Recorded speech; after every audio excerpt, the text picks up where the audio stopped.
Namaste. Namaste. Thank you. I never realized how shallow my breath is until you ask us to take deep breaths. In the second section of our conversation with you, we'd like to dive deeper into your story and your expertise around the masculine and feminine energies, as well as how you've been able to harness your intuition and wield it in your healing work. Yeah, I'd love to. What would you like to know? Sorry, Jake. Actually, before we get into the second section, does anyone want to take a bathroom break? You can if you need to. I do. Can I? I kind of sense that. Go ahead. All right, I might as well then. Yeah. I'm at that age. I'm going to pause this. Do a really good job. You communicate well too with each other. Thank you. It's tough over, Skype like this or Zoom like this.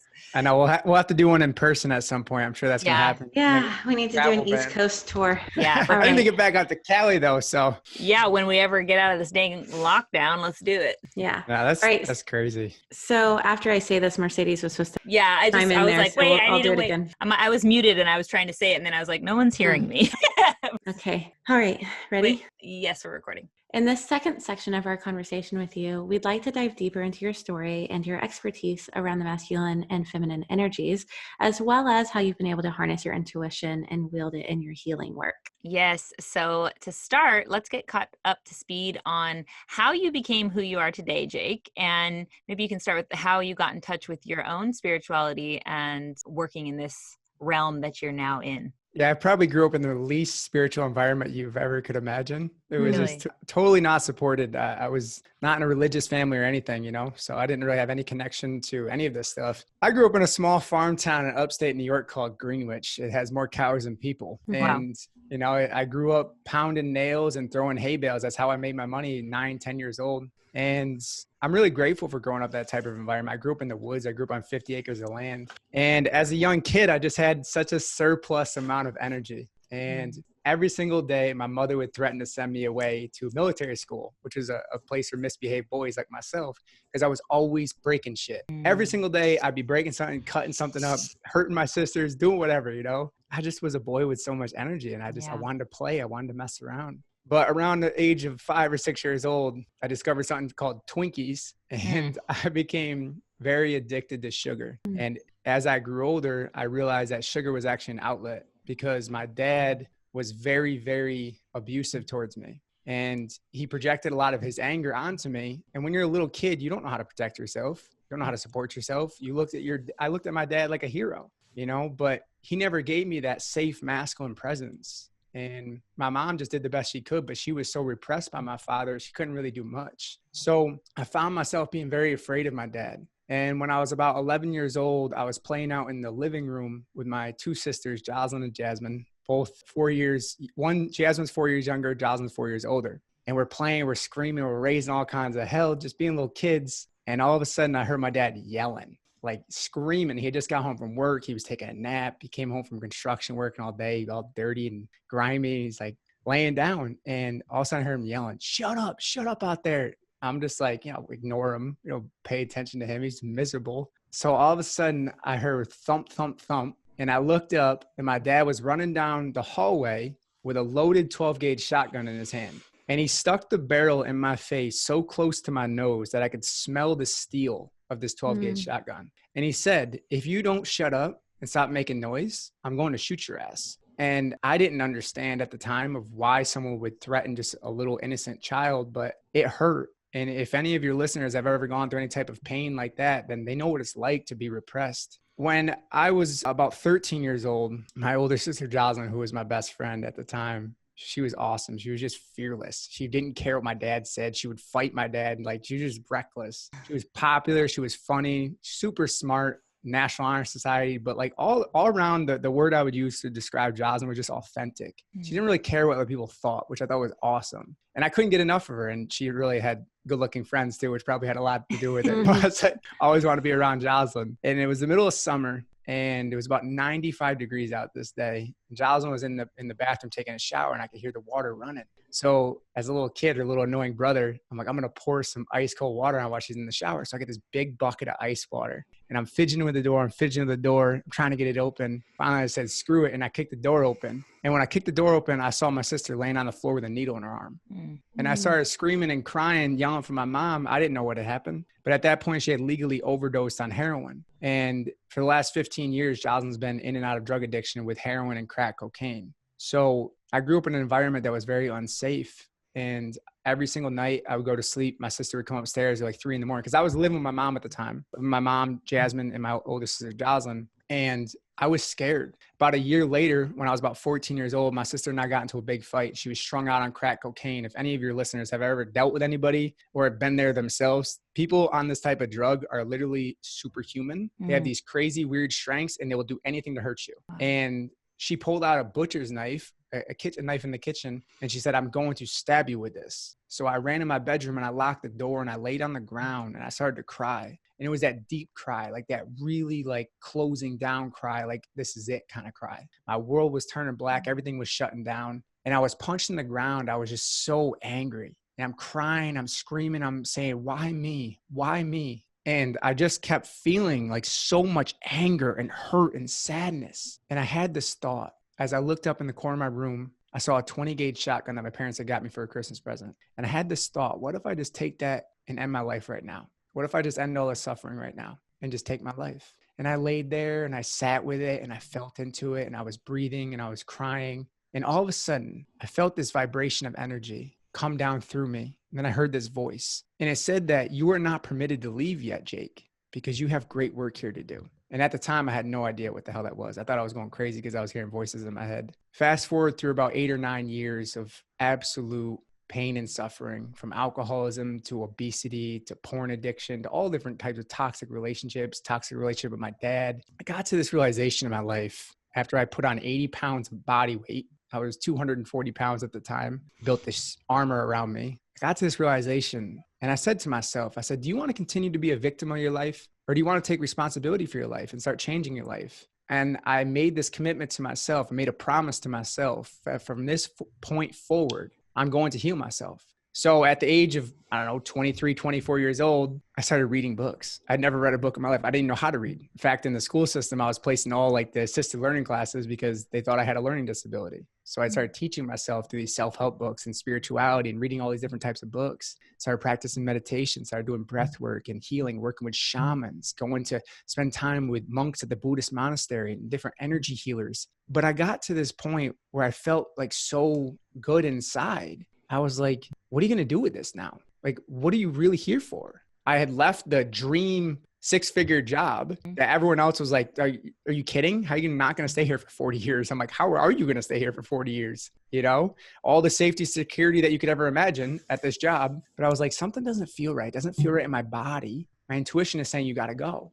So I left and I started discovering who I really was. And I went down this path of first healing myself and then helping others to heal and creating safe environments for people to open and express themselves in a vulnerable way. You know, because I think when people feel safe, they can become vulnerable. They can feel supported and seen, and they can take a look at their wounds. And that's really the environments that I like to create is to allow people to feel safe so they can go into the depths of their heart and soul to remove those blockages, those energetic blockages. Yeah. And your story is so, I think so many people can feel something out of it that relates to their own story. And I know because, you know, we're big fans of your show and big fans of you. So we've heard your story, of course, before this, but thank you, first of all, for sharing that with us. And the fact that you share it so vulnerably is something that I think creates the safe space that you're talking about making for others. And I think that's how, if someone listening wants to know how to create a safe space, not only within themselves, but within the environment around them, within the relationships they have and people around them, it's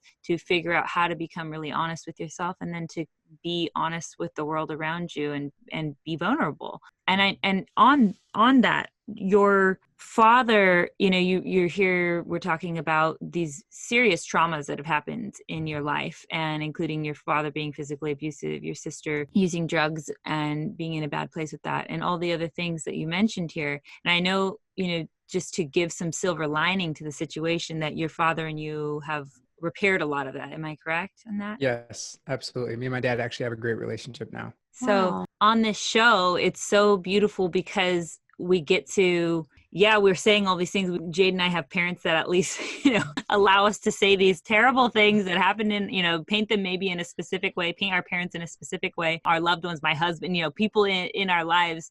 We're so vulnerable with where we're at in this moment, but it doesn't mean that that's where we stayed. So this is Jake's story, and it's so beautiful that he's so vulnerable with it. And I love that you do usually go about, saying like, hey, that, things have changed since then. But knowing that we have these very connected beginnings with a lot of other people, I think is what creates the ability to go, I can get how to do this work from this guy who's trying to guide me because he did it. And here's how he did it. So And I think it says a lot to people who struggle with suicide in those moments too. I started struggling with suicide at age 10 as well, and continued to try to attempt that for 16 years. And every time I always felt an inner voice of, you're not supposed to go.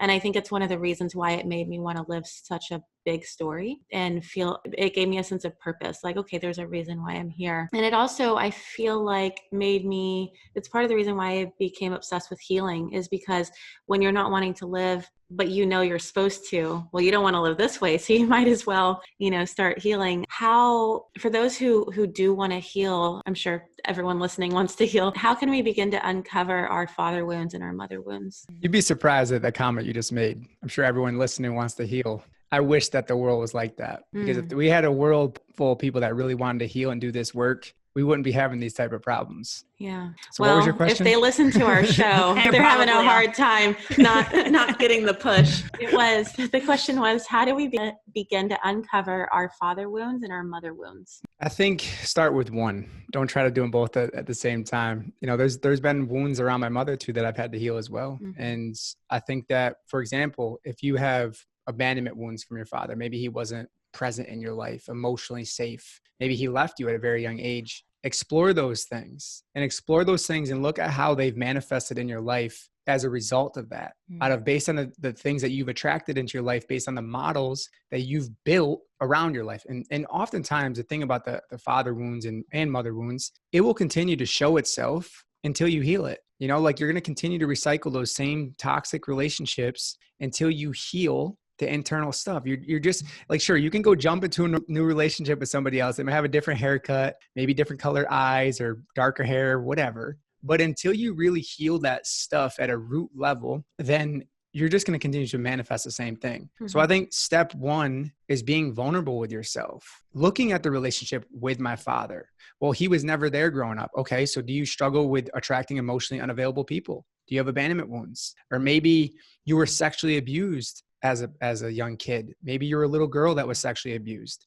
And because of this, now you're closed down sexually because you don't feel safe to open your body. And when it comes to deep intimacy, you can't get there because you're still carrying that trauma in your body. And that's where we get to take a deeper look at ourselves and really ask ourselves, where do I need to do work?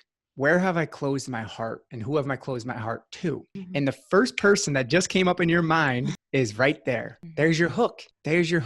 So if it's your dad, do work around your dad. That doesn't mean you go sit with your dad and have a conversation. Maybe you do. I did 99% of my healing with my father energetically. Very little was ever done in the physical. So even if your father's not with us, a lot of people are like, well, Jake, my dad's not here with us. It doesn't matter, because you still have an energetic anchor to him. You have a cord tied to him. Or maybe it's the mother. Maybe you only ever experienced conditional love growing up, and your mother was very shameful towards you and projected all this guilt onto you. So now like you carry this wounded feminine energy because you feel like you should be what your mom taught you to be. I should be repressed. I should know my place kind of thing and be very small in this world. But is that your truth? Do you want to continue to live out these patterns, or do you want to be the one that steps in and heals the family lineage and breaks the cycle? And those are the questions you get to ask yourself, if of course you're open to. I would invite you to, because it's freeing. What do some of the most common mother and father wounds look like? I think a lot of people experienced abandonment from their father, not a safe. And I mean by abandonment, it doesn't even necessarily mean he had to not physically be there, but I think emotionally unsafe. Okay. Emotionally unsupported. The father energy generally represents the divine masculine. The mother energy typically represents divine feminine. So when it comes to masculine energy, we talk about safety, the support, the protector, the leader. Now, if you didn't have those things from your father, then you could be manifesting based on those wounds, you know, because you don't feel safe, you don't feel supported, you don't feel protected, you don't feel like you can lead or direct any of these things, right? Now, when it comes from the mother wounds, we're looking at the feminine energy. And once again, this is not always the case because there are mothers with more of a masculine core and their fathers are more of a feminine core, because we all have both energies, both masculine and feminine. If you look at the mother wounds, you may have things like deep-rooted shame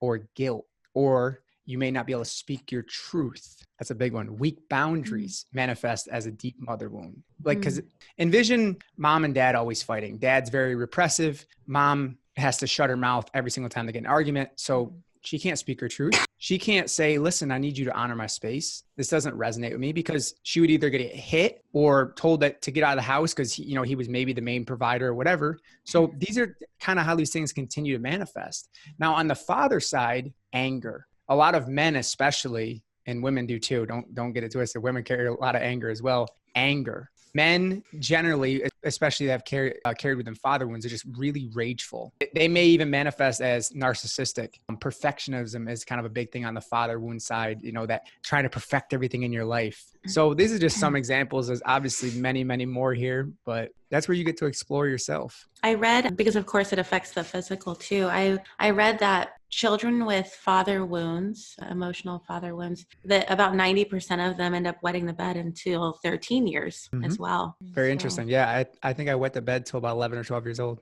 Yeah. I know a couple of kids who their father's even in their lives, but they wet their bed till their teen years, and all of them, they have deep father wounds. So look at the energetics behind that. Why is a person wetting their bed? Because in the dream state, if they're sleeping at the time, in their dream state, their flow is allowing to be open and their root chakra is becoming unblocked. So they actually are releasing that from themselves, because they're so scared and frightened all day long. They're totally shut down at their root chakra. And then when it opens up, when they sleep in their dream state, because they're probably in a deep state of rest and they feel a little more safe, then they pee the bed. So that blockage is being released in the dream state. And it's really, it's never really fully released until you really heal it. But it's showing you that if a kid is having problems with wetting the bed, it's because at the root level, they're not feeling safe. They're not feeling supported. They're not feeling, emotionally safe as well. It's interesting that it's specific to boys, but yeah. Yeah, because I had dreams all the time that I would go to the bathroom, I'd sit on the toilet, and I'd be like, I'm not peeing the bed this time. Look at me. And I'd like pinch myself, and then I'd start peeing, and it'd be like, something's wrong. But it was before my father wounds happened, so I don't know if it's any correlation. We'll have to jump into Jungian, dream psychology for that answer on a later podcast. I could talk about dreams all day long. I love dreams. Yeah, we love it too. We love that whole realm, because I don't know about for you, Jake, but for me, I dream constantly, extremely vivid. And so that's what I journal most of the time, is my dreams. And it helps me unwind so much in my, waking life, because I guess my subconscious is so. What specifically keeps showing up for you? It's usually stuff around need for sexual validation and attachment to things, material things. So, and that's been ongoing. And it's interesting too, because it correlates to my menstrual cycle, like the phases of my menstrual cycle as well. So I can kind of predict when those dreams are going to be most vivid and most aggressive. And then, if I actually sit there and journal the dream out and then see the patterns and decipher what the meanings of in Jungian psychology anyway, there's some real healing that's been had for me through that process. So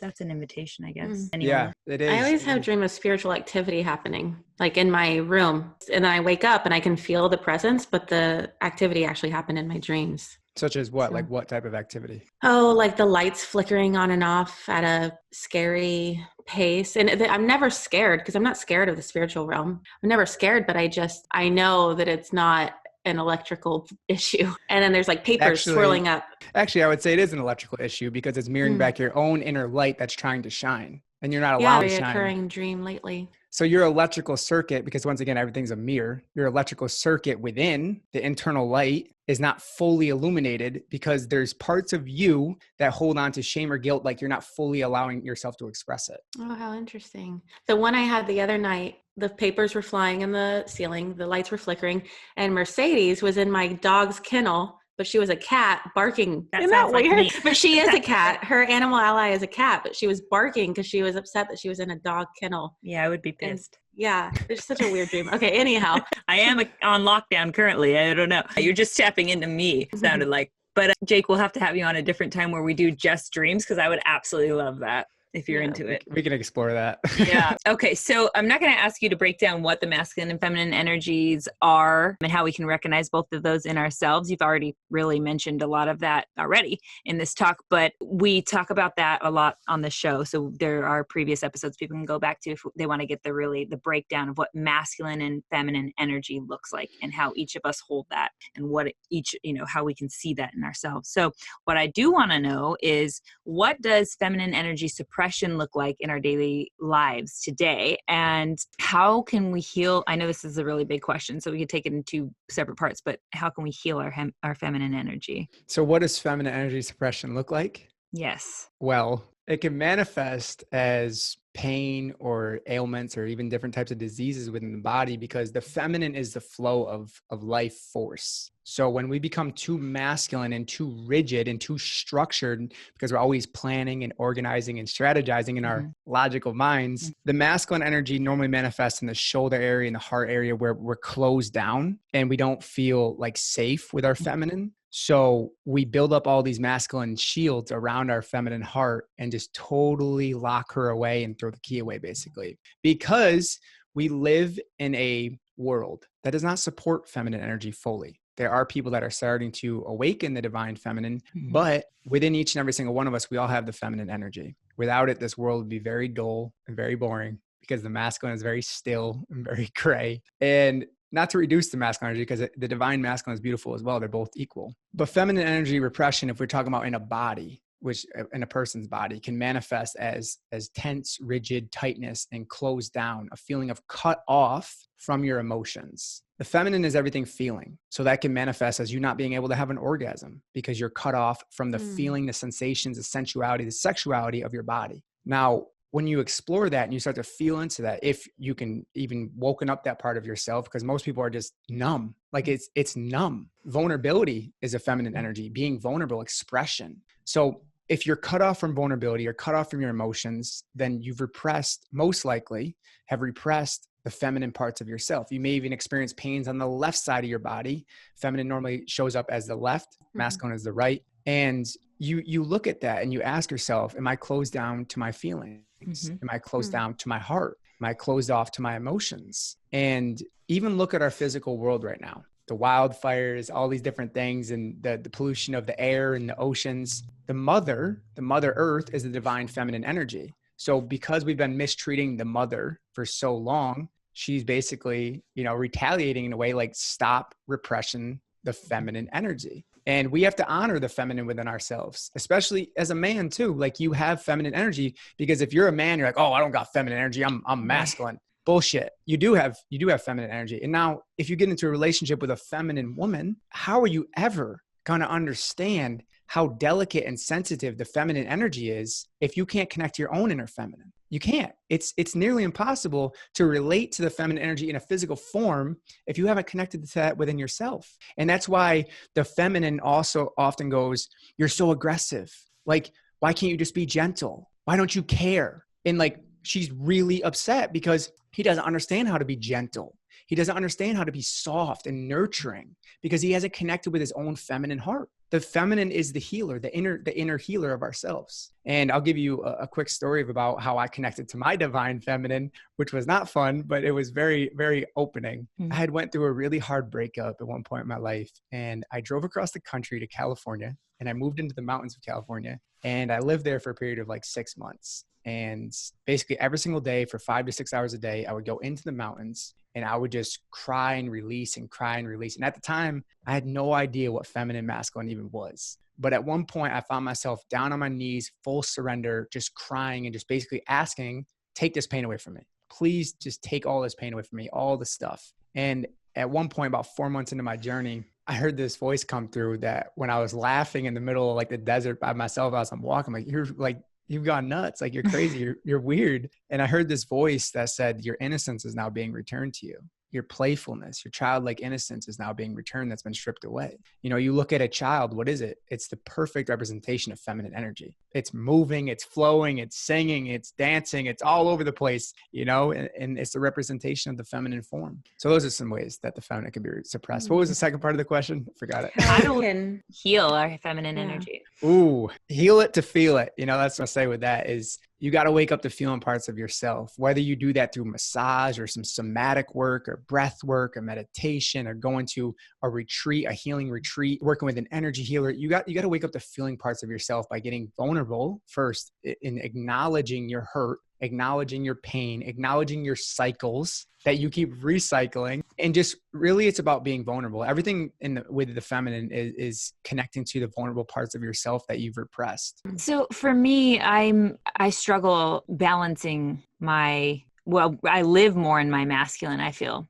and I struggle to bring more of my feminine energy into my relationship specifically. It doesn't seem to be as much of a disservice to be in my masculine in business, you know, in places where it seems that we live in that more logical place a lot of the time. Of course, when I want to be creative and things like that, I get into that more feminine energy. But in relationship, it seems to be the most difficult for me to be more balanced. And can we explore this? Yeah, you? absolutely. All right, I just want to make sure I have permission first because we were hoping you were an explorer. I'm an explorer, if that's what you call me. And we have editing power in case anything goes too far, but honestly, we share pretty much everything. We never edit. Yeah. So let me ask you just a couple questions just to get a better understanding of what's going on. In relationship with your partner, you're in a relationship with a partner with a male masculine. Okay. So is he more of a masculine centered person? I'm assuming. No, I would actually assume that he, you know, you'd maybe have to get this directly from him. But from my perspective, even when I met him, I was wondering if he was gay. Okay. So I think he was attracted to the masculine in me and I was attracted in this essence to the feminine in him.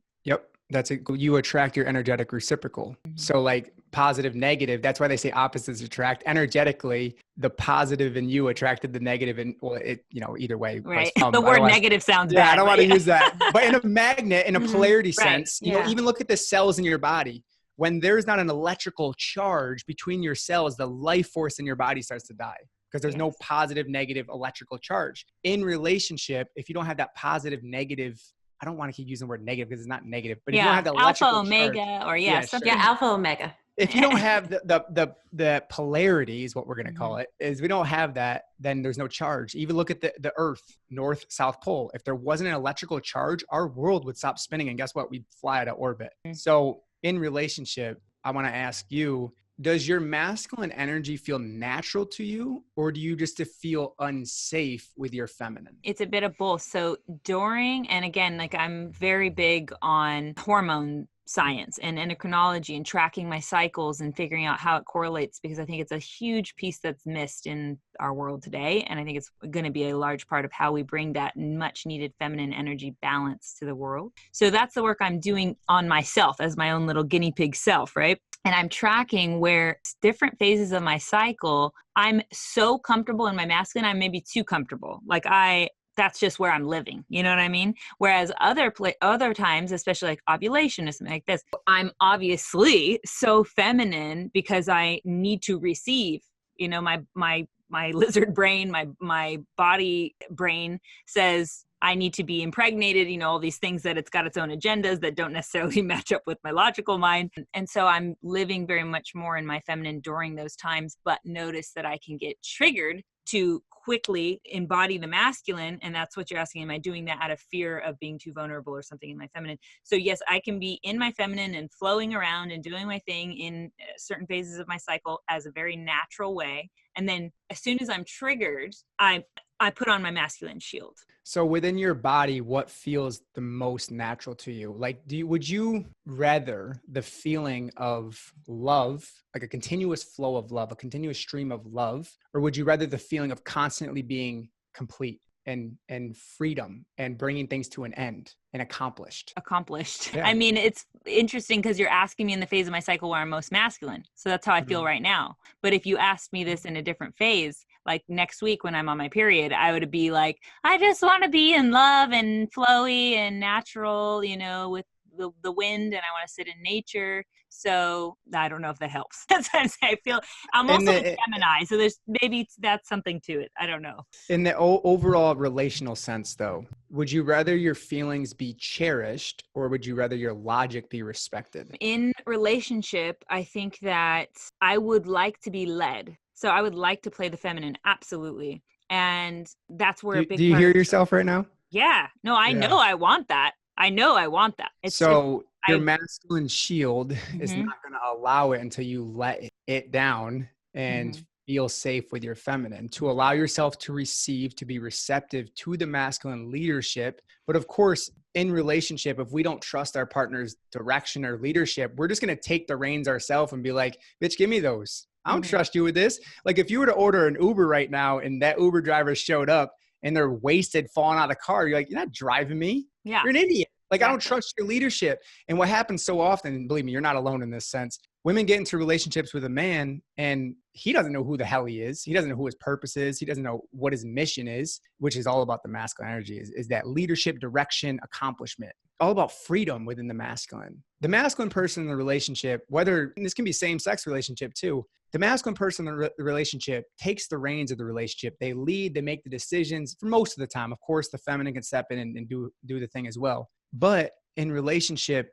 in order for it to continue to work, there is going to be one person more in the masculine and one person more in the feminine. Okay. So the feminine person is more receptive. They're more surrendering to the leadership, direction, and guidance of the masculine, while the masculine is more giving in the relationship, the giver in the relationship, because the feminine, even look at a penis and a vagina. Right. The masculine is external, where the feminine is internal. So the feminine is everything internal, all the emotions, everything going on within. So that's where you get to ask yourself, do I just not trust my partner's leadership and direction? Because if you don't, you're not going to hand over the reins to your feminine heart and say, lead me, baby. Yeah, trust has been a big problem with mostly me trusting myself. And that bleeds into, and also me trusting him in certain regards, because I have taken on that role of being the giver for so long.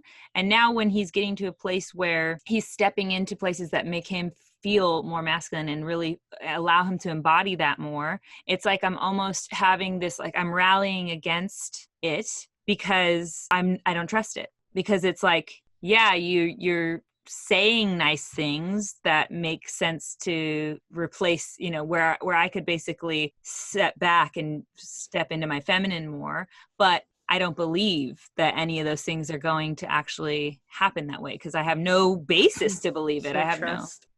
Yeah. I mean, and of course it's going to stay the same because you don't believe it. The change is in the believing of, okay, he's embodying the masculine right now. I'm going to let him see what he do what he does, like he's taking direction right now. And what you do is you give him appreciation for that. Like, I love when you lead me. It feels so good to my feminine when you take the reins and you make the decision where we're going to go to eat, or you just show up and say, hey, grab your favorite dress. I want to go on. I'm going to take you on a trip. Are you okay with that? And he, of course, leads with it, with, you saying, okay, yes, of course, I surrender to this. But it really comes back to the question of, are you willing to surrender to his masculine energy? Because if you're not, you're going to continue to go into your masculine and you guys are just going to continue to butt heads energetically.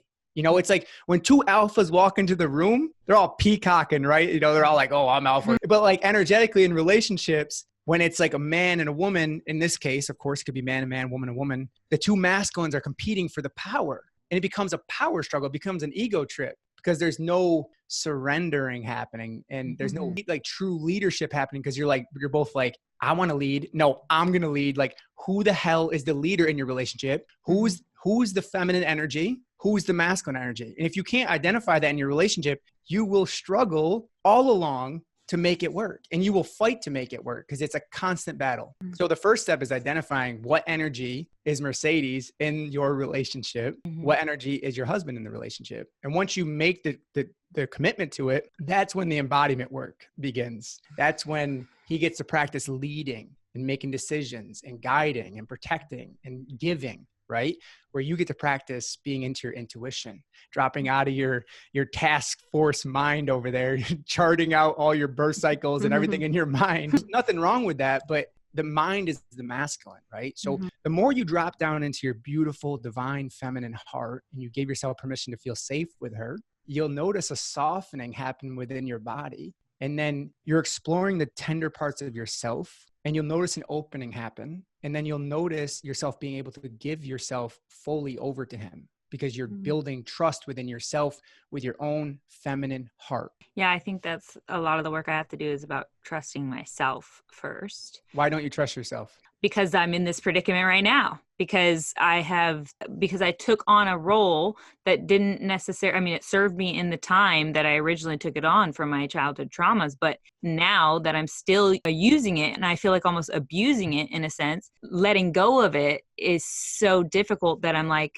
why, once I've already seen it, how have I not been able to embody it yet? And so that is where I think I don't feel trust for myself. Like, I'm not going to make the right decision because I'm still living in this energy. I'm still living in this mindset that I have to be in control. So when are you going to give up that control? Well, that's the problem. As soon as I think I'm like doing a good job of it. But you are doing a good job. The problem is your mind says you're not. Your ego says you're not. You're never worthy enough of your own true love, because you're always trying to perfect everything. Yeah, that's true. And I feel in this time, maybe other people listening too can resonate with this. We're in this pandemic, in this lockdown, and my husband's like, okay, I need to ready the, arsenal of stuff that if we have to take off, he has like a bag he wants to pack. He has all the things he wants to hoard and all this. And I'm trying to be like, okay, let me sit here and try to not live in the fear that you're living in, because that's what I would normally do. So when we come across a situation like that, I just want to use it as an example that you can maybe walk me through. We get into like a big argument about him wanting to do all this preparedness thing and almost pointing to me like, you're not doing anything. Why aren't you doing anything? And I'm like,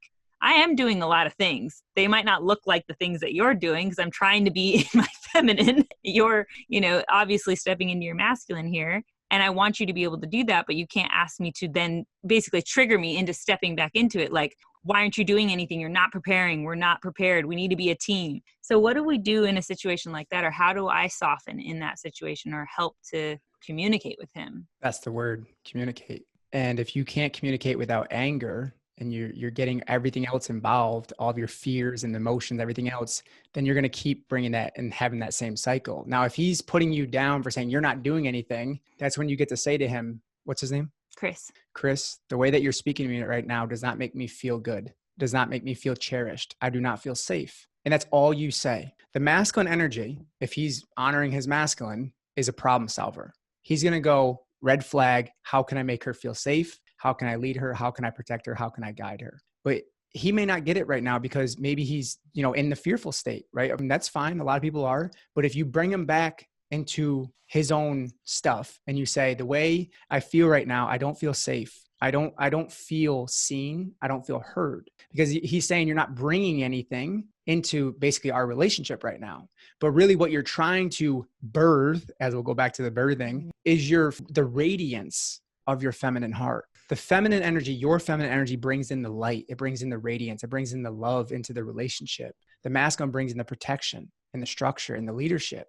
So if he's not embodying those qualities, then you're going to continue to challenge him in a sense of like, well, should I just lead? Should I just pack the bag? Like, is he for real right now? And you're going to keep questioning him because he's probably still questioning himself at a level of learning how to embody the masculine energy. Yeah.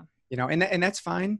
A lot of men are learning how to do this, right now. I would hope a lot of men are learning how to embody. No, actually it doesn't matter, because women can embody masculine energy as well. But if they want to embody masculine energy, if he's practicing leading and decision making and being present with you and breathing deeply and grounding himself, because when he's present with you, you feel it. You feel safe. If he looks you in your eyes, into your left eye, your feminine receiving eye, and he grounds you down, he just looks at you and says, I got this. We're going to be safe now. You can trust me. And he's so present with you and so piercing of all your worries, all of your emotions, everything. He just grounds it all right down. And you go, wow, I feel seen. I feel safe in this moment. Yeah. But he has to be willing to practice that. And on your side, your work is allowing and receiving his masculine energy in that moment. But if he's just going to put you down, then of course he's just challenging you, because the feminine is motivated by praise and compliments and being cherished. Like A feminine woman wants to be seen. She wants her radiance to be acknowledged. And there's nothing wrong with that. And us masculine men need to wake up the sensitive parts of ourselves and say, you're so beautiful right now. Maybe he brings you home flowers and just, he feels your radiance. He breathes in your radiance. Mm-hmm. And the things with him, you respect, like I was saying before, his leadership, his direction, his guidance. And then he feels, wow, I'm doing something good right now. Like that's his masculine brain going off like, holy crap, I'm doing something good in this moment. And then he wants to do more of that. You know? Yeah, I think too, there's a part that he doesn't trust himself in his masculine yet, like you're saying, and that comes across to me as unstable. So I'm like, well, fuck, someone's got to hold this shit together, you know? Like I can't in the midst of a pandemic. Like we can't be wavering here. You're funny. But haven't you always been the one to hold it together? Yes. So whoever, I'm also the older sister and all those other fucking things that make me this person that's got to be the one in control. And I've always been, you know, holding the responsibilities. So together. Who supports you? Exactly. Me. That's a question. Just me. That's what makes a crazy cat lady, I think. Why don't you feel safe? I just don't trust that someone else is going to show up, you know, that same way. Why? Well, the core root of it is because my dad didn't show up when I needed him to protect me. Are you still looking for your dad's protection now? Sure. Did he abandon you? No, he didn't physically abandon me, but in a sense, I suppose. No, I had a stepmom that was very abusive in not physical ways, but that he was very much aware of, but didn't, even after asking him time and time again, both me and my sister saying, you know, this is what's happening and we need to be removed from this situation. It's not healthy. He would make promises and just not show up. So very much paralleled to like, you know, where and why I don't feel trust in men to show up in a certain way, to protect me in a certain way, to basically I became the dad that I wanted him to be. You know, I became the man that I wanted my dad to be. So it makes it really hard for whoever I'm in relationship with to outman me. Of course. Do you feel like you have shame in your throat chakra right now? Yeah, shame is part of it. I think it's also like, I don't know if the right word is like guilt for my dad, almost like how I would feel if I was my dad. How would that feel? Well, because I've had this conversation with him, I kind of know, you know, his reply would be that he feels bad. He would, in a sense, ask for pity from me, which again, like is another layer of not being the man I want him to be. So who is this man that you want him to be? Someone who sees the places that are unsafe and makes it safe. How about acknowledging the beauty of your divine heart? How about it? What do you mean? Have you ever gone into the depths of your heart and acknowledged your own inner beauty? Yeah, I feel like I have done that. I don't feel like I do it enough. I think that that's actually a huge thing. You know, I have it like written down that that's something that I want to create a practice around, is sitting with my heart, specifically sitting with my heartbeat specifically, in order to nurture my feminine energy. Who else is going to nurture your feminine energy if you don't? I don't think anybody. So you've basically showed up in the relationship as the husband, but you really want to be the wife. It is not your job and your role right now to be the husband. You want to surrender into being the wife, into the feminine energy. But if you don't feel safe, then you're going to continue to perpetuate your own suffering. So how do I feel safe? I think you say something, you say, I give myself permission. No, you say, stop using your masculine energy to shield, allow yourself to feel safe. How though? Close your eyes, soften your shoulders. All of this hurt that you're carrying is not yours. You've conditioned yourself to believe that it's yours. It's not really yours. You just adopted it as this little girl, and internally you feel afraid because this little girl is scared, and you don't feel supported. You don't feel seen because for so long you've been neglecting and abandoning this little girl, not acknowledging the beauty of her heart and her love. So you shield yourself and you protect yourself. But when are you going to turn inward and connect with her, the beauty of her essence? Go back to the time when you were 5 years old. Can you see your radiance? Can you see you laughing and dancing around? See that smile on your face? How beautiful you are. Can you feel into her heart in that moment and ask her what she needs? Looking her in her eyes. Does she feel supported? Is she seeking her father's love? Is she seeking her father's approval? Is she running in fear from her mother because she was afraid of being beaten? She didn't have a safe place to go to. So she started to hide. She started to repress herself. I want you to envision grabbing her by her hands, pulling her into you, looking her in her eyes and honoring her love, honoring all of her fears. You are the divine feminine, pulling her in closer, feeling the beat of her heart. Maybe she's got tears running down her face because she's so scared in this world. She doesn't feel safe. She doesn't feel protected. She just wants her dad's love. She doesn't want to run and hide anymore. Just feeling your emotions, feeling any hurt and exploring these areas within yourself. You are safe now. This guilt and this shame that you carry is not yours. Looking at this little girl, looking at her innocence. Don't you see how perfect she already is? Looking her in her eyes, looking into her heart. Repeat the words out loud after me. As you honor your little feminine girl, say to her, you are safe now. You are safe now. You no longer need to run and hide. You no longer need to run and hide. You no longer need to protect yourself. You no longer need to protect yourself. I am here to support you. I am here to support you. I am here to nourish you. I am here to nourish you. I am here to protect you. I'm here to protect you. I am sorry for abandoning you. I'm sorry for abandoning you. I love you unconditionally. I love you unconditionally. You are enough. You are enough. You are worthy of a deep love. You are worthy of a deep love. Wrapping your arms around her, bringing her in close and hugging her, merging with your childlike innocence, merging with your playfulness and your expression and your creativity, feeling the lightness enter your body, feeling the lightness enter your heart, feeling the safety come over you, releasing any fears, any doubt, any shame. Now honoring your father and the pain that you felt with him. As this little girl at 5 years old, looking at your dad, can you see his pain? Can you honor his hurt? Can you open your heart to him? Repeat the words out loud after me. Dad, Dad, I no longer seek your validation or love. I no longer seek your validation or love. I no longer need your approval. I no longer need your approval. I forgive you, Dad. I forgive you, Dad.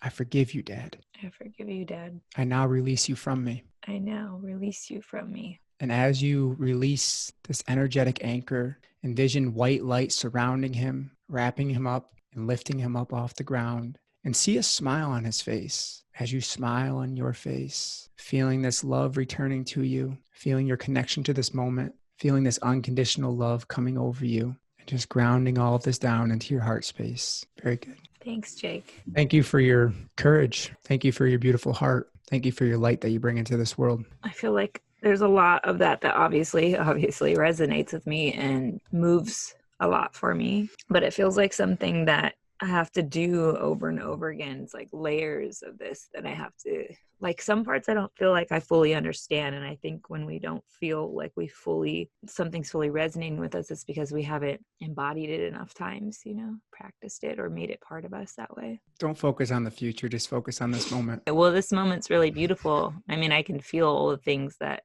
are processing. But I just, and maybe I'm jumping back into my masculine here, but for our listeners, it's still a tool that if we can keep doing it, we get better at understanding why it's so valuable. Learning to love ourselves is like speaking a new language. It really is, because we've been taught to neglect ourselves and abandon ourselves. We all have. We're all just here walking each other home. Ram Dass. Before we go into the lightning round that we end the show with, I have a question about feminine energy. And you said it's hard for her to have orgasms if she's not in her feminine energy, right? So in my 20s, I would have like 13 orgasms every time not every time, but most times that I was with a partner. And now in my mid 30s, I feel like I'm more in my feminine energy. I feel like I've done a lot of consciousness work. And I would think that I'm living more in my heart, but I have a really hard time now having orgasms. So what do you think? I feel like I'm actually mostly in my feminine and don't have a lot of masculine energy in me. And I feel very vulnerable. I feel like I live very open and transparently. So I'm confused as to when I was choosing toxic partners, it didn't make me feel safe, how I would have this electrifying sex. And now that I am very intentional about who I share my energy with, how now it's almost like... Can I interject one thing that just in being with you and witnessing this transition that we're talking about right now, you also have stepped into being a single mom, which is, a huge energy shift. Which is very masculine. And I think a little bit might be masculine as well, as I miss multiple orgasms, who wouldn't? And so I get in my head of putting all the pressure on myself. Even when I'm alone with serving myself, I am put so much pressure on myself of like, get it back,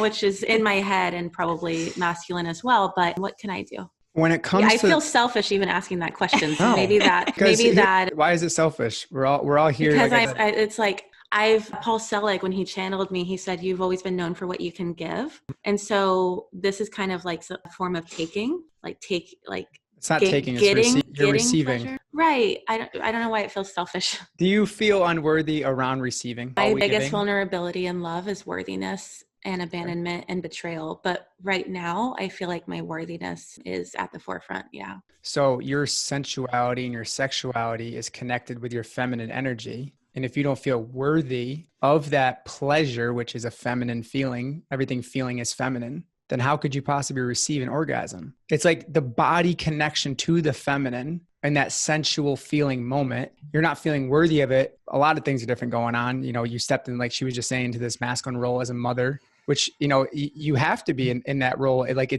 you're independent in the sense of I have to protect, provide, and take care of my children. But in doing so, you've cut off the connection that you once had when you're so free and open and not giving a shit about these unconscious men or whoever you're sleeping with. You know, it's like you didn't care. Okay. The feminine was just flowing. The energy was just flowing. Now you're so in your mind about it. You've locked in this masculine grid of like, the gears are just churning and you're like, do I think I'm going to have an orgasm? Do I think I'm going to have an orgasm? And then all of a sudden your body just goes, bleh, it just like shuts down, you know? So like when a masculine person gets in the bedroom and we'll say a masculine man, he's like, well, if I do this for 30% more, I can increase her orgasm for 10% more. Like he's like all analytical, like, and that may work for him, but like, it's just funny to think about that. But when a woman does that to herself, bye-bye feeling sensations. Yeah.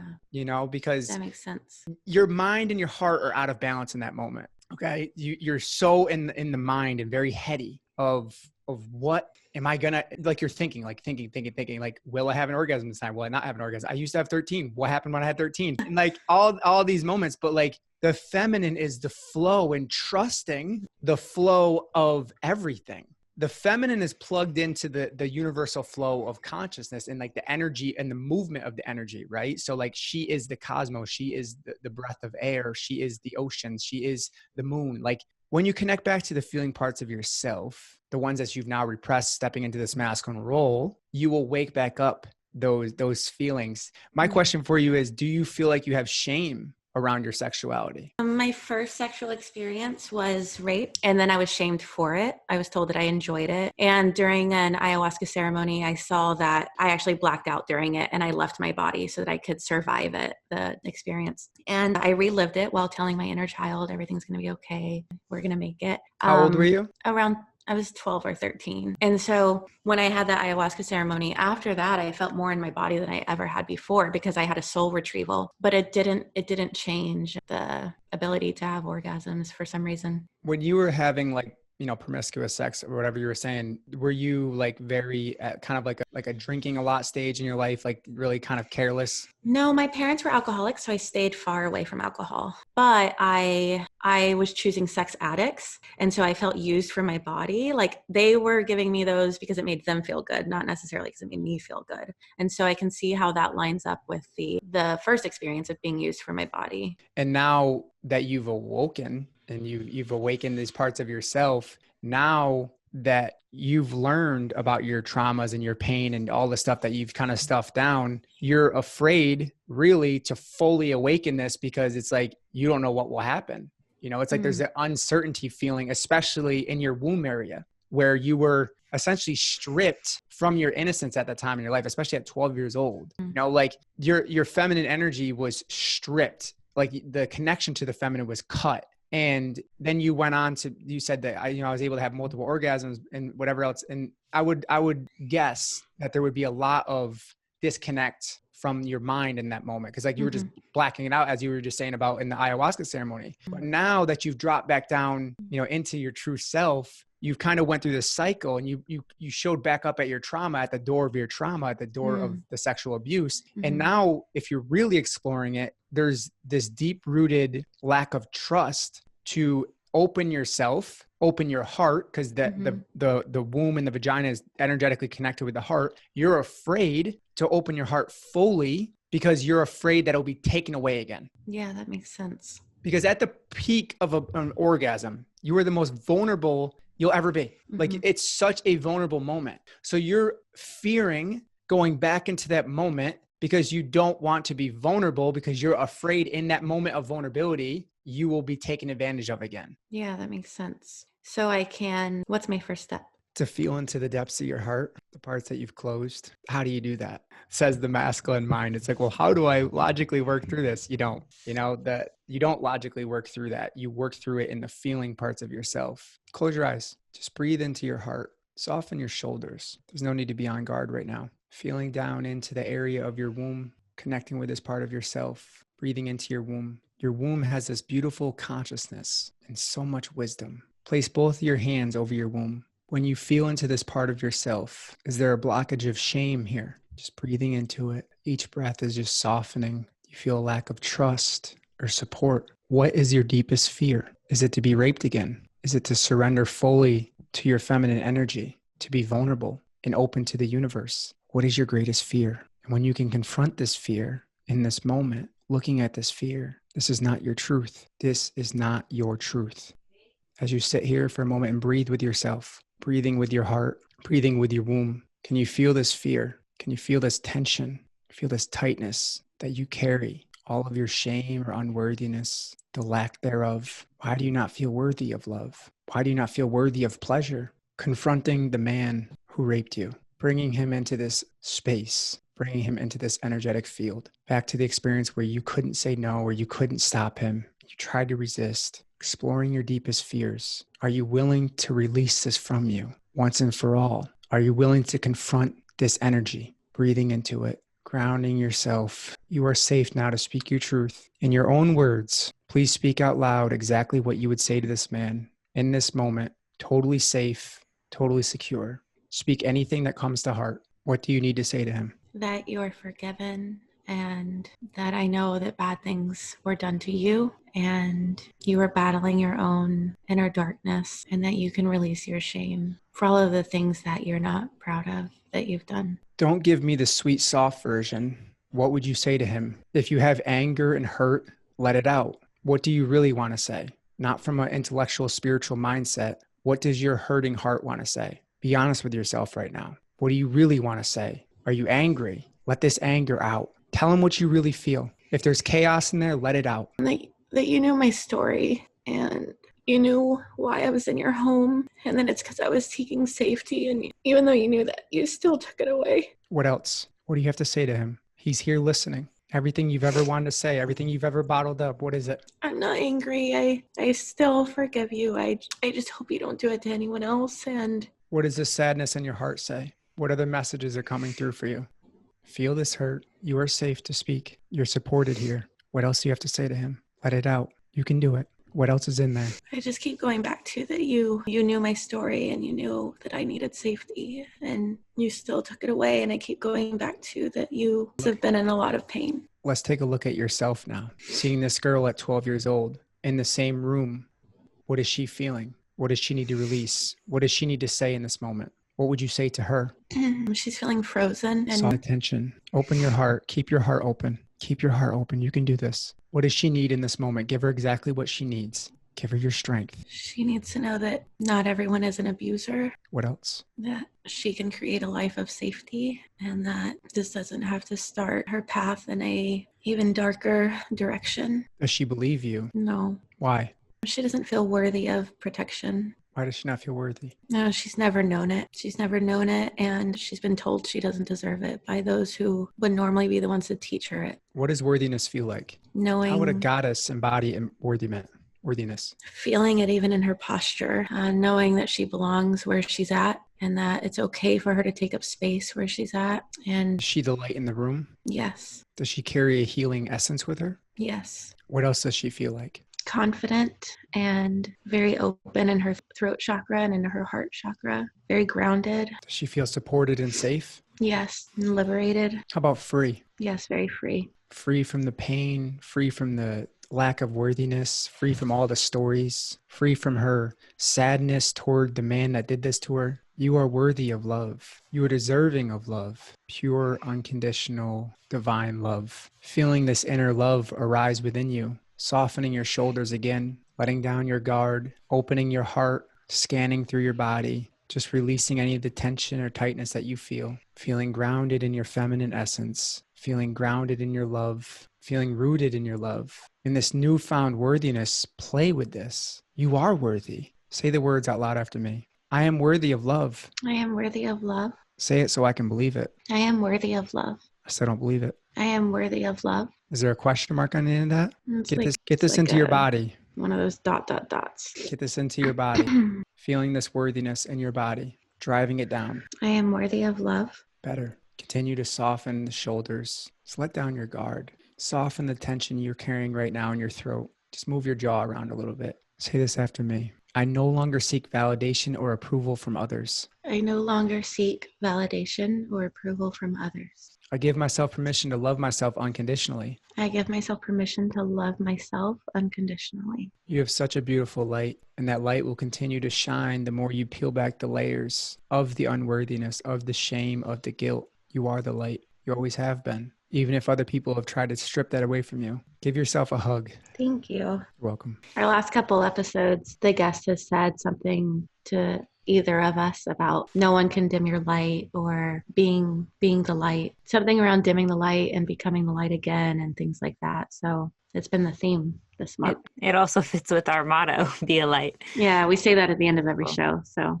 Jake, as you did those, I'm going to call them readings. I don't know what you would call them, but essentially like an intuitive reading, right? It brings up just a curiosity of how you went about or how someone might go about creating or sitting into their intuition and cultivating that. Well, intuition is once again something that's not really supported in our world. And it really is a practice. You know, at a very young age, I was blessed to be in an environment with my older sister and my father where I had to learn how to read people and everything, all the energy and feel everything, or else that could be my life. You know, like if I sensed that a drug dealer was going to show up at the house that night, I was typically right. Mm-hmm. You know, so at a young age, I started developing this laser sharp intuition to be able to cut through people's like stories, and like everything plays a role. It's the tones, it's the energy, it's the way their bodies like sitting. And I mean, there's so many things that go along with it, but it's really just intuition is a tool. And if it's used and practiced, everybody can develop that intuition. You know, it really takes work to develop that intuition, that intuitive muscle. It's like going to the gym and just constantly training that muscle and listening. That's the next part, is listening to your intuition. That's definitely a practice. I think you're right. I think that, and I am nowhere near honing that. Jade has done a lot of work in that direction. So we're on our way. I'm not as far along the path as I'd like to be, but I think things like this, like moments like this, where you ask us to sit in our feelings, is like getting in tune with what we know, but we don't always look at. I would say you're exactly where you're supposed to be, but your mind is always projecting into the future. Yeah. Which creates suffering, because in time, everything suffers. Be present. Be here now. Ram Dass again. Jake, there's a few short questions we like to ask everyone who comes on the show. So first off, if you could hug your younger self right now, what would you say? That's such a beautiful question. I love the way you frame this. Well, Jakey, I know that your path will not be easy. I know there will be great suffering ahead. You will never get the validation or approval that you seek from your dad, but you're going to be okay. Always keep your heart open through the pain. Don't allow your anger to overtake you, and forgive those who have hurt you, because internally they hurt too. Thank you for stepping into this path to help others heal. I see you and I love you. it's beautiful. How old was Jakey at that time? Probably about 11. Got some tears in my eyes on that one. Yeah. If you could have the whole world read one book, which would it be? That's a great question. I think everybody, it depends on where they are in their journey. You know, there's so many different great books in the world. I'm trying to think of like books that have really, there's been so many that I've read over the years that I've just like looking around my room at my books.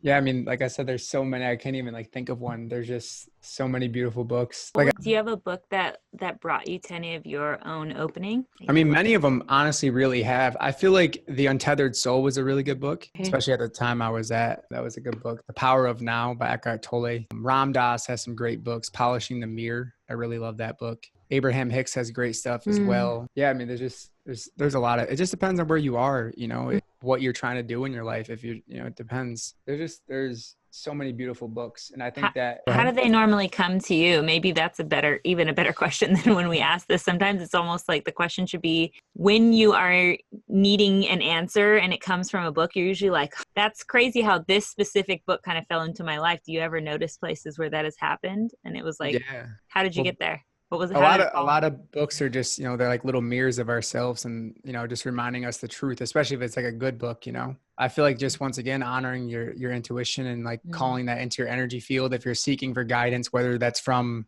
God or the universe or whatever you want to call it, and honoring that, whatever signs and synchronicities show up, and just maybe it can be a book, maybe it can be a 6-year-old child, or maybe it can be a person at the grocery store. Like, so I think everything in this universe is just going to reflect back to you. It's just, the question is, are you open to hearing it? Yeah, I love it. All right. So if you could whisper one phrase to everyone on the planet, what would it be?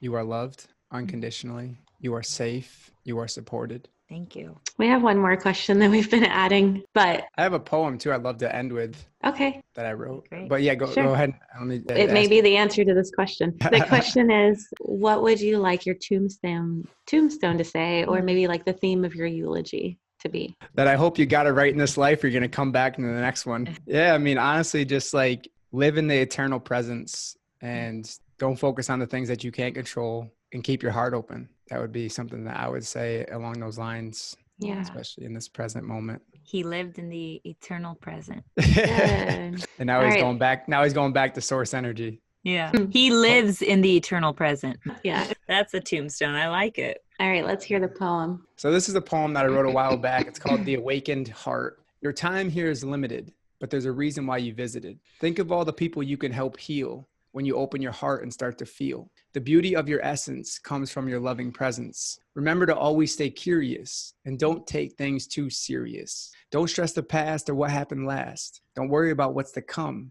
It will leave you feeling numb. Feel free to smile more than once in a while. Forgive others who have hurt you because they hurt too. Be gentle with yourself and you will find that inner peace is the ultimate wealth. See hard times as a way for you to grow, and the light within you will really start to glow. You had some NQ vibes. I was about to say, our previous episode to yours is NQ, who, Not familiar. He has his team. Oh my God. We'll send you. Yeah. NQ. So his book comes out. It's already out. It's called Inquire Within. So he's a poet. Yeah, he's amazing. Go to his Instagram and read his poetry. It's very, very hope-giving, especially right now. So I love that. I'll have to check him out. Yeah, that was beautiful though, Jake. Thank you for sharing that with us. Thank you for having me. This has really been an honor and a blessing. I'm hoping that, the listeners are benefiting from this as well. Yeah. Let us know how they can reach out to you if they'd like to get kind of what you did for us. How can they contact you for the same? I think the first place is just go within your heart and connect with that place in yourself, and you'll realize that I'm only a reflection of you. Sure. NQ said the same answer to that question. He might be my soul brother. Who knows? We'll have to find this out. That's awesome. But, honestly, I have my podcast, obviously, the Awake with Jake show. I do a lot of guided meditations and stuff like that. You can grab all that for free at your own pace on there. My Instagram too, _Jake, Jake, Woodard, Oodard. I'm very active on Instagram as well. I host spiritual healing retreats a couple of times a year. The one that I was going to have was postponed because obviously this whole thing going on. Yeah. But yeah, I got those coming up. And then I have a whole masculine and feminine embodiment and healing course coming out soon in the coming weeks as well, if you really want to dig deeper into this stuff. But yeah, it's like I said too, it's about going into your heart and connecting that place in yourself, and you realize that everything in the universe is connected with you. The trees, the birds, the animals, the people. Yeah. It's a beautiful realization when you connect to everything in the universe and you stop this whole separation of self. Well, thank you, Jake, for sitting with us today and doing this work with us, because Jade and I are pretty lucky. We get to kind of have these mini, therapy sessions almost with a lot of our guests. And we were talking the other day about how it's almost as if since we started this podcast, we've done, a year and a half of therapy together. We do them during rehearsal too. So, But a big fan of your newsletter and of your page and of your podcast. And I think anyone listening would benefit. And it's always great to, as much as we can find it in the world around us, like you're saying, if we just are present enough to look. But it's great to have someone like you reminding us gently, or inviting us maybe to come back to that So thank you for the work Back you do. to center, back to the heart center. Yes. Thank you for so having me much. once again. It's been an honor. Thank you. Thank you. We'll talk to you soon. Thanks, Jake. We're going to go. All right. All right. Okay. I feel like we literally, that was literally therapy. Yeah. Heavy. I'm so glad we can do that here. It's so interesting though, how like I asked him to try to take me into my feminine and I was still thinking, what's the right thing to say to this man? What does he need to hear? Instead of what was coming from my heart, I was thinking, what does he need to hear for his healing? So I was still trying to give instead of receive. Whoa. So it's really interesting. But what a epiphany to come to, you know? Wow. That's a lot. We'll work through that on another episode. It's a long time coming. All right. So Mercedes, you want to do your magic trick first or you want me? Yeah, I'll jump in. So, okay, my magic is to remember everything you learn, but how, you ask? So as humans, some of us, myself included, have a tendency to slip into something called illusions of competence when it comes to the knowledge we hold, where we believe that because we read that book or we listen to that podcast or we watch that documentary, we're now knowledgeable on whatever we learned there.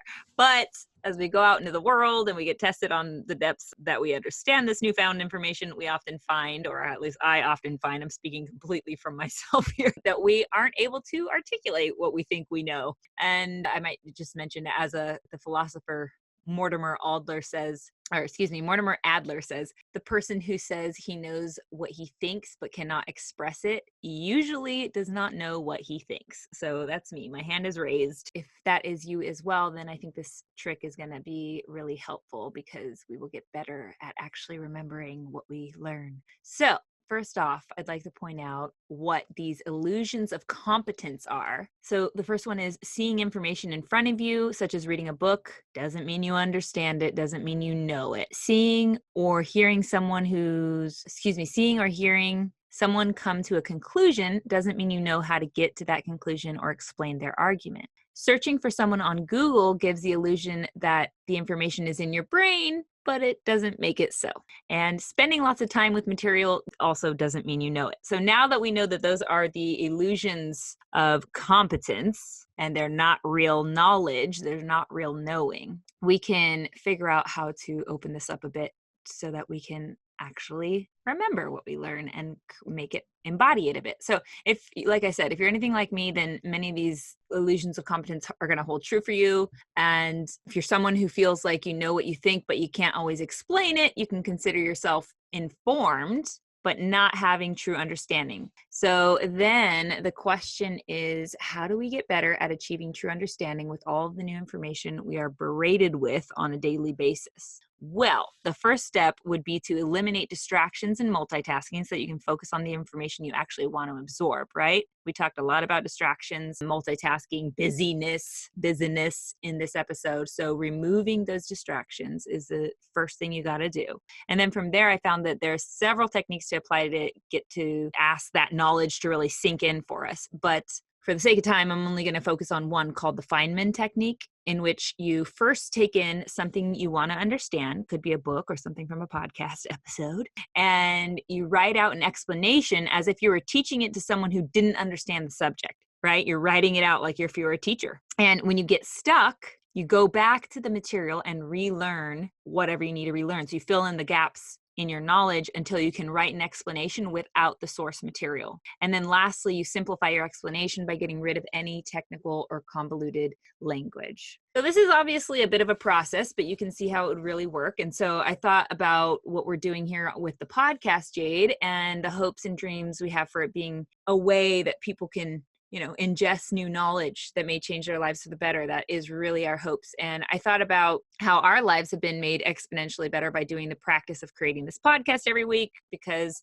we are truly getting to understand a lot of this knowledge that our guests deliver here simply because we get to live in it. Like that's what I was talking about earlier. We're really fortunate that we get to, from start to finish with this thing. It might feel like work sometimes when we're overloaded with it, but where we begin researching our guests and their expertise, then we're writing the show outlines, we're, actually getting to ask the questions in conversation with these people in these in-depth topics to then editing the episodes and making, the summaries for this, writing the blogs and the promotional materials about whatever was covered in the episode. So we're just like pounding this stuff into us, not to mention how much the topics, we cover in this show come up in conversation with friends and family where we get to actively deepen our understanding in real time. So we're lucky to be really immersed in this stuff. And even though it sometimes feels like work, like I said, I don't think either of us, Jade, we could deny that it has not changed us rapidly for the better. So I think that in itself is proof that this theory, the Feynman technique, really,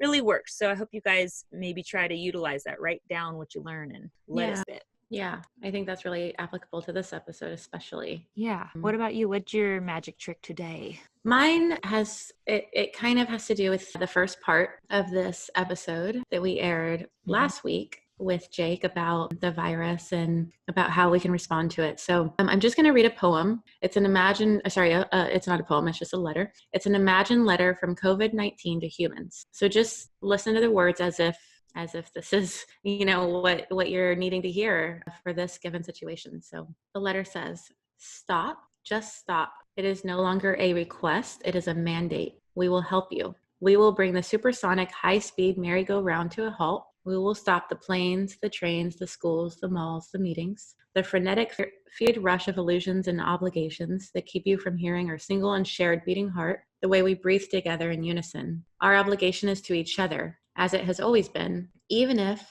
though you have forgotten. We will interrupt this broadcast, the endless broadcast of divisions and distractions, to bring you this long breaking news. We are not well. None of us. All of us are suffering. Last year, the firestorms that scorched the lungs of the earth did not give you pause, nor the typhoons in Africa, China, Japan, nor the fevered climates in Japan and India. You have not been listening. It is hard to listen when you are so busy all the time, hustling to uphold the comforts and conveniences that scaffold your lives. But the foundation is giving way, buckling under the weight of your needs and desires. We will help you. We will bring the firestorms to your body. We will bring the fever to your body. We will bring the burning, searing, and flooding to your lungs that you might hear, we are not well. Despite what you might think or feel, we are not the enemy. We are a messenger. We are ally. We are a balancing force. We are asking you to stop, to be still, to listen, to move beyond your individual concerns and consider the concerns of all, to be with your ignorance, to find your humility, to relinquish your thinking mind and travel deep into the mind of your heart, to look up into the sky, streaked with fever planes, and see it, to notice its condition, clear, smoky, smoggy, rainy. How much do you need it to be healthy so that you may also be healthy? To look at a tree and see it, to notice its condition. How does its health contribute to the health of the sky, to the air you need to be healthy? To visit a river and see it, to notice its condition, clear, clean, murky, polluted. How much do you need it to be healthy so that you may also be healthy? How does its health contribute to the health of the tree, who contributes to the health of the sky so that you may also be healthy? Many are afraid now. Do not demonize your fear, and also do not let it rule you. Instead, let it speak to you in your stillness and listen for its wisdom. What might it be telling you about what is at work, at issue, at risk, beyond the threats of personal inconvenience and illness? As the health of a tree, a river, the sky tells you about quality of your own health, what might the quality of your health tell you about the health of the rivers, the trees, the skies, and all of us who share this planet with you? Stop. Notice if you are resisting. Notice what you are resisting and ask why. Stop. Just stop, be still, listen, and ask us what we might teach you about illness and healing, about what might be required so that all may be well. We will help you if you listen. That's by Kristen Flintz. And so I just want to end this episode as we all get off to just ask what we may need to hear right now in the midst of all of this, and what maybe the power of stopping and being less busy can do for us. Can it make us more present with our children or with our lover? Can it get us to finally do, that scrapbook for your child that you always wanted to do, or read that book that you always wanted to read, or just something that you always said. Or clear out a space for meditation in your house. Yeah. But there's so many things that we always say one day. Mm-hmm. So maybe you can do that today. Or maybe you can just be still, whatever you feel a tug on your heart when you hear that letter. when, when this podcast episode ends, to just look within and then maybe change your perspective a little bit on this quarantine. Yeah, I think it can be a real blessing in disguise if we let it. Yes. All right, Magic Moppers, thank you so much for tuning in and taking this journey with us. If this episode held some magic for you, please share it with your friends and family. This would mean so much to us. And don't forget to join us on our Instagram page at The Magic Hour and let us know what your favorite episodes have been so far. We appreciate all of your feedback and want to know what's lighting you up. Or go listen to some of our past episodes in our podcast library now. We'll meet you there. Until then, be a light. Be a light.